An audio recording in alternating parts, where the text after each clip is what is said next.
ونكون مع بعض دايما في اخبار النجوم. وان شاء الله اخبار النجوم الاحتفاليه هتكون بعد سيزون رمضان ان شاء الله تبقى اقوى واقوى، لانها تبقى قائمه على الاحتفال بكل الاعمال الفنيه الناجحه في سيزون رمضان والبرامج الرياضيه اللي معانا.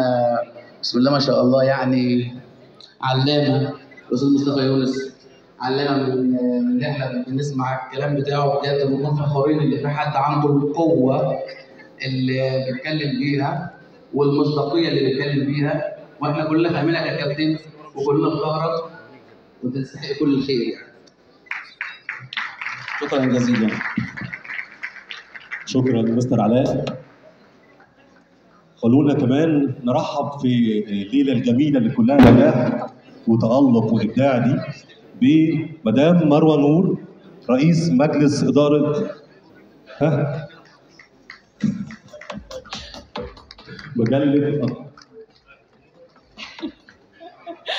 هما تقريبا فتحوا لي هنا الميكروفون عشان ايه انت ما تتكلمش، انا اللي اتكلم بقى. بشكر الساده الحضور.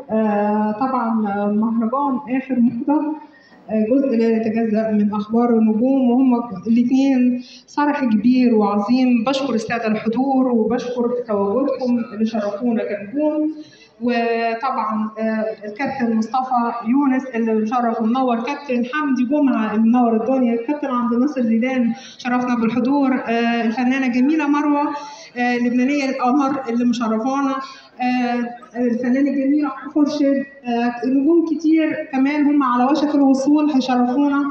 وبشكر كل الساده الحضور، ويا رب يبقى امسيه جميله وحفل كريم لكل متميز في مجاله، جائزه التميز والابداع. كلكم نجوم، وطبعا بيشرفنا نجوم من مصر ونجوم من الوطن العربي ان هم دايما يشرفونا بالحضور، ودايما منصه اخبار النجوم تكون شرف كبير لكل ان حد يشرفنا بالحضور، ونكون نقدر نوصل لكل جمهورنا ان ده حد متفائل الضوء عليه. بشكر كل المكرمين اللي هيشرفونا النهارده واللي مشرفينا، يا رب يكون امسيه جميله وليله جميله ساهره من ليالي اخبار النجوم. اديتي ولا شرفنا أول فقرات الحفلة هي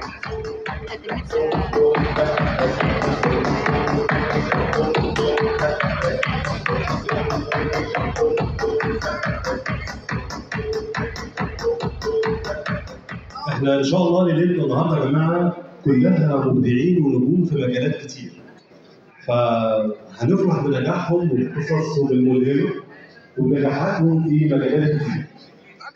وخلونا نبدا بسرعه عشان وقتكم بتكريم فنان مصري شاب جميل من اسره فنيه عريقه.